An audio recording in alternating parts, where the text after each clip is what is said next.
اعوذ باللہ من الشیطان الرجیم بسم اللہ الرحمن الرحیم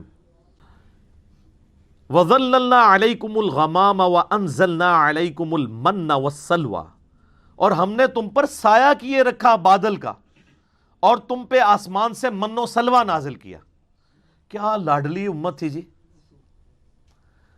صحرائے سینا میں ہزاروں کلومیٹر کا سفر کرنا ہے، نہ کوئی پیڑ ہے نہ کوئی بلڈنگ ہے کہ جس کے نیچے وہ سستا سکیں۔ 6 لاکھ کا لشکر ہے، 12 قبائل کا، 50 ہزار کے آلموسٹ۔ تو اللہ تعالیٰ نے اسپیشل پروٹوکول دیا وقت کے پیغمبر کی موجودگی کی برکت سے کہ یہ پورا قافلہ جو ریگستان میں ٹریول کرتا تھا تو ایک بہت بڑا بادل جو ہے نا مسلسل سایہ کرتا تھا ان کے اوپر، چھتری ساتھ ساتھ چلتی تھی۔ لیکن دیکھ لیں کیا بات ہے، بات تو بہت بڑی ہے، منی ایک بھی نہیں انہوں نے اللہ دی، جو کچھ بھی ہے تیرے محبوب کی امت سے۔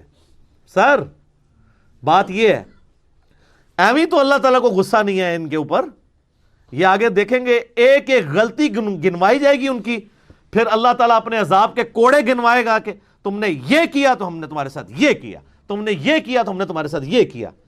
اور یہ صرف ایک سٹوری نہیں ہے بلکہ امت مسلمہ کو بھی بتایا جا رہا ہے کہ جس طرح آج تم لاڈلی امت ہونا کلیم کر رہے ہو، تم سے زیادہ ایک لاڈلی امت اپنے وقت میں رہی ہے، جن میں ہزاروں پیغمبر آئے، 3 کتابیں آئیں، لیکن جب انہوں نے پیغمبروں کی تعلیمات سے روگردانی کی تو اللہ تعالیٰ نے پھر ان کی کسی رشتہ داری کا لحاظ نہیں کیا۔ وہ تو پیغمبروں کی اولاد تھے بنی اسرائیل،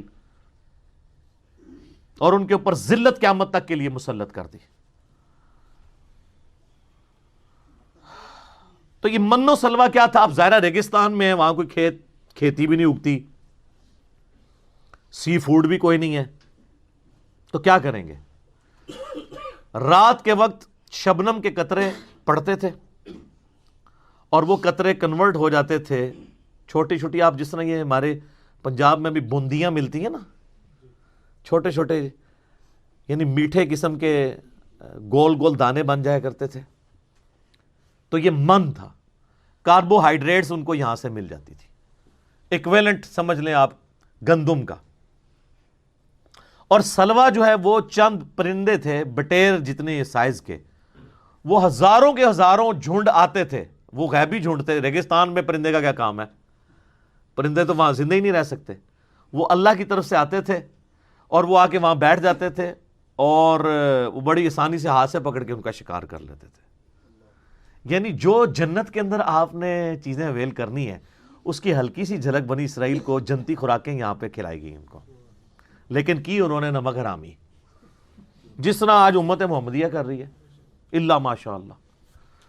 تو اللہ کا تو کوئی رشتہ دار نہیں ہے، چاہے امت موسیٰ ہو چاہے امت محمدیہ ہو، علیہ السلام علیہم السلام، جو کوئی بھی اللہ کے ساتھ روگردانی کا معاملہ کرے گا تو اللہ تعالیٰ تو اپنے معاملات میں بہت سخت ہے۔ تو وہ پرندوں کو شکار کرتے تھے، پروٹینز ان کو وہاں سے حاصل ہوتی تھی، ایک پرفیکٹ غذا وہ کھا رہے تھے، جنتی خوراک، چھتری اللہ کی طرف سے۔ یہ سارے معجزات ہو کر بھی ایسا ہو سکتا ہے کہ کوئی شخص وقت کے پیغمبر کا باغی ہو جائے؟ اتنے معجزات اتنے لوگ دیکھ رہے ہیں، لیکن 40 دن نہیں یہ لوگ نکال سکے۔ موسیٰ علیہ السلام کو طور پہ گئے تو 70,000 سے زیادہ یہودی جو ہیں انہوں نے بچڑے کو اپنا رب مان لیا، اور وہ پچھلی دفعہ ہم ہلکا سا ذکر اس کا کر چکے ہیں، اور پھر ان کی سزا قتل مرتد کی سزا، ہر قبیلے نے اپنے رسپیکٹو لوگوں کو قتل کیا۔ ایک دن میں پرجنگ ہوئی، 70,000 یہودی ایک دن میں قتل ہوئے۔ تو اللہ نے کہا ان کی اب توبہ قبول ہی اس وقت ہوگی جب یہ اپنے آپ کو قتل کروائیں گے۔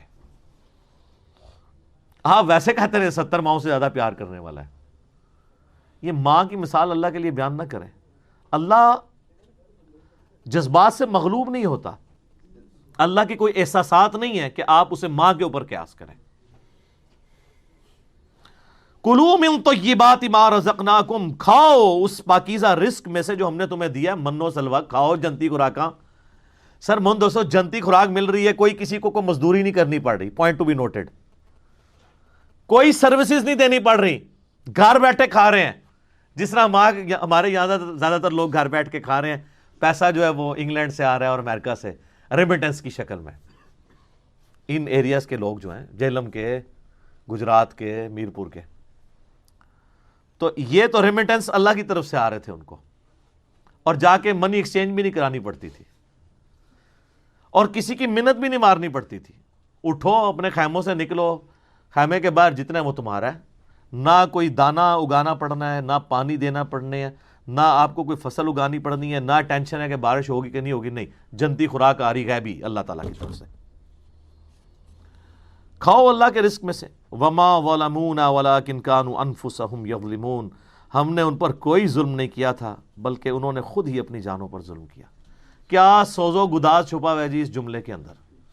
اللہ کہتا ہے میں نے تو کوئی کسر نہیں اٹھا رکھی، میں نے تو اتنے لاڈ کیے ان کے ساتھ، ہم نے کوئی ظلم نہیں کیا، ہم جو کر سکتے تھے کیا، لیکن انہوں نے اپنی جانوں پہ ظلم کیا، ہمارے ساتھ غداری کی۔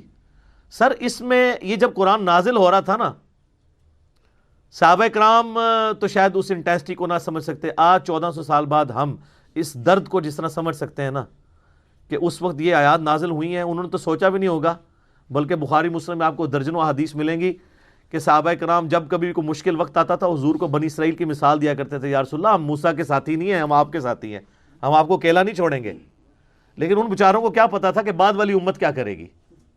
آج ہم 1400 سال ہسٹری میں دیکھ سکتے ہیں کہ اس امت نے اپنے نبی کے ساتھ غداری کی، اپنے رب کے ساتھ غداری کی، اپنے دین کے ساتھ غداری کی۔